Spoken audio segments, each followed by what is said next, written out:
Hey VC, it's Travis back again with another vinyl update. Got another nice stack of records here to share with you guys today. It's been a prosperous week of digging.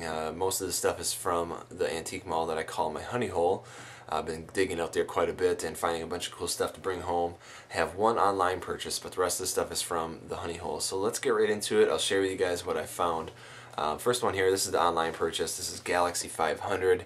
Today, a debut album from 1988. This is a reissue from 2009. And I was looking this up. I was finding that these are maybe getting a little bit harder to find for some reason. It was reissued only a few years ago, but it might be out of print or something already, because some of these were going for a lot of money, and I got this one for a decent price, real cheap actually.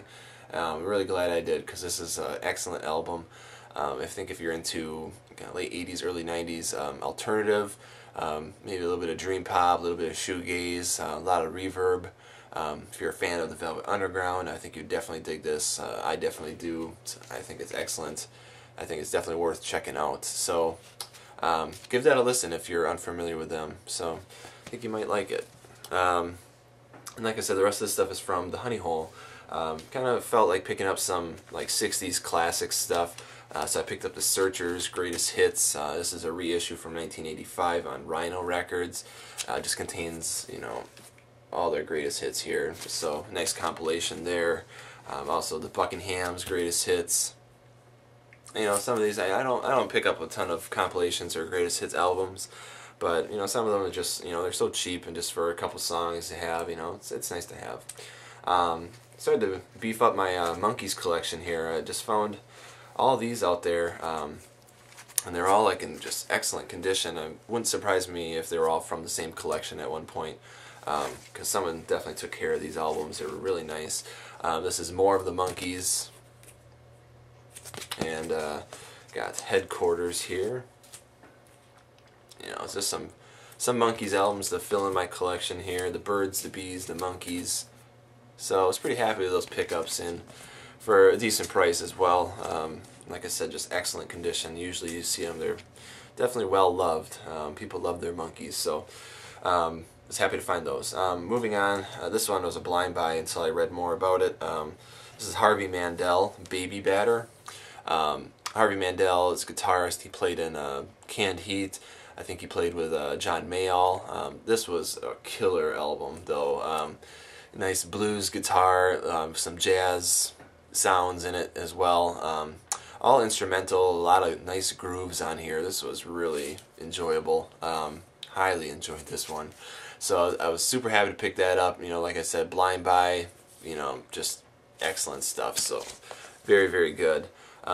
This is another one that was sitting out there for a while, and I saw Craig just got this not too long ago. And, I'm not like always one to jump on live albums, but this is one that I just decided to pick up. This is Viva, Roxy Music, a live album from Roxy Music here. Again, I'm not into live albums a ton, but I'll pick them up occasionally. And Roxy Music, definitely working on my collection there. And so this is one that I decided to grab. So yeah, this was pretty good. I did enjoy that too. But definitely looking for more Roxy Music. Picked up a pair of Chuck Berry compilations here. This is Chuck Berry's Golden Decade and Golden Decade Volume 2. Just, 2 LP sets, 4 LPs altogether here. Just chock full of Chuck Berry hits, just classic stuff. You gotta know your roots, rock and roll. I do have a compilation already, the 28 Greats, or whatever it's called. It's kind of like this one. It's, not too far off. The track listing's very similar. But, I wanted to get this one because I didn't have a lot of these songs already. And just like, I couldn't get this without getting this, and vice versa. So, I'm weird like that. But I was just happy to pick up some Chuck Berry there. Like I said, just classic rock and roll. Here's a 45 I found. Leanne Rimes, Blue. Backed with The Light in Your Eyes. This was huge song back in the day. My mom was like in love with this song. She listened to this album all the time, Leanne Rimes, and she recorded this this version of it anyway. I think when she was like 13 years old, and it was just she was a sensation. I haven't really been following her since then, really, but you know, I dig some country, and this is, you know, it's a good song, Blue. It's just, you know, one of those childhood memory things too, again, you know, from what year was that from? 94, 95? Well, it says 96. I guess that could be right. I thought it was a little bit earlier than that, but moving on to some more Honey Hole finds here. This is one I was just blown away by. This is Syd Barrett, The Madcap Laughs, and Barrett. This is a pairing of his first two and only two solo albums. Not easy to find. I've never seen this out in the wild before, so I was really stoked to find this out there. Jumped on it without hesitation. Just had to. Syd Barrett, as many of you know, a founding member of Pink Floyd, released an album with them, you know, did these two solo albums, and then kind of just faded out of the spotlight. And didn't do much of anything after that. And passed away not that long ago, about 5 or 6 years ago or so. But just incredible albums here. Like I said, not easy to find. I think especially here in the United States, you probably won't find his two solo albums individually very easily anyway. You probably have better luck finding this, but even this is still hard to find. Like I said, I've never seen this out in the wild before. So super stoked to have this essential piece for my collection, being a big Pink Floyd fan, so I was really happy with that pickup. Picked up an upgrade of ELO's New World Record here after I got my VCLT from Laura, and I saw how nice the records were for the Out of the Blue album. I looked at this album of mine, and it was really kind of scuffed up and just not in nice condition, so I was like, I need to get an upgrade of that. So I found this out there, still in the shrink wrap, with a hype sticker, near mint vinyl, just excellent. And this is an album that goes way back for me, you know, back to the beginning, you know, when I first started playing records. This is one of the first albums I pulled out of my mom's collection to listen to, and so have enjoyed it for many years, and one of my favorites for sure, so was happy with that. Got this, Rush Hemispheres. Yeah, I haven't picked up any Rush for a long time, you know, and I'm just kind of a casual fan, so I'll pick them up when I see them for cheap and stuff. This is better than I thought it was going to be, actually. I really did enjoy this, so was happy with that pickup as well. Some Rush. Tim Buckley, Greetings from L.A. This is another Tim Buckley album for my collection. Only have the Goodbye Hello album. This is a little bit different than that. It's from 1972, so a little bit later. Tim Buckley there. Kind of some jazz, rock vibes going on here. A lot of grooves on here that I really enjoyed. So, yeah, I don't see Tim Buckley too often, so decided to pick that up as well. This one I was stoked about too. This is New Order Brotherhood.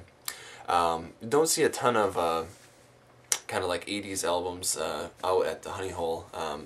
So when I do, it's a nice nice find here. So this is excellent though. The first side is kind of more of a like post-punk rock sound.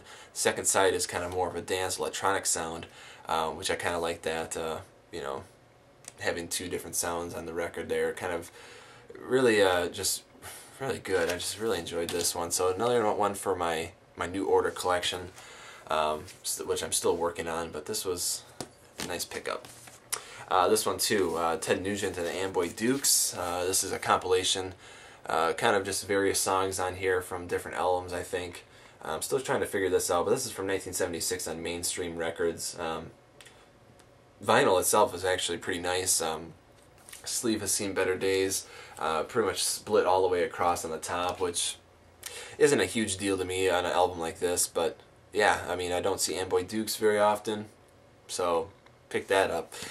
It was nice. This one, The Byrds, Younger Than Yesterday, still in the shrink wrap. This is a mono copy too, so another one for my Byrds collection, which I'm getting pretty close to being satisfied with, you know, as far as completion.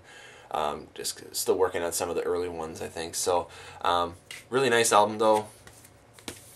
Great to have it. Really, really great. Last two records here, a couple jazz finds. This is Gilberto #2, recorded live at Carnegie Hall. One side is Getz, the other side is Gilberto. Really enjoyed this actually, and I picked this up. I've seen this out there before, and I picked this up after I looked it up online, and saw that a lot of copies were pretty expensive for some reason. So I got this for like $5 or $6, and picked this up. I really enjoyed it, and I got the other album of theirs, not too long ago. Enjoyed that one as well, so got this one. I thought that was excellent. And last one here was his Wes Montgomery Greatest Hits. Some jazz guitar with some orchestration and stuff. You know, I'm not too familiar with Wes Montgomery's catalog and stuff, so I don't know if this is like a fair, you know, compilation of greatest hits and stuff. But, you know, it's pretty decent. I had some Beatles albums on here, a lot of different kind of covers. I got some Simon and Garfunkel, Georgia, yeah, Say a Little Prayer, Windy. So, you know, some jazz guitar, which I enjoy, and some Wes Montgomery there, so I was happy with that one too. So, everyone, thanks for watching this vinyl update. I hope you enjoyed, and I'll catch y'all next time. Peace. You want to say anything, Lucy? Oh.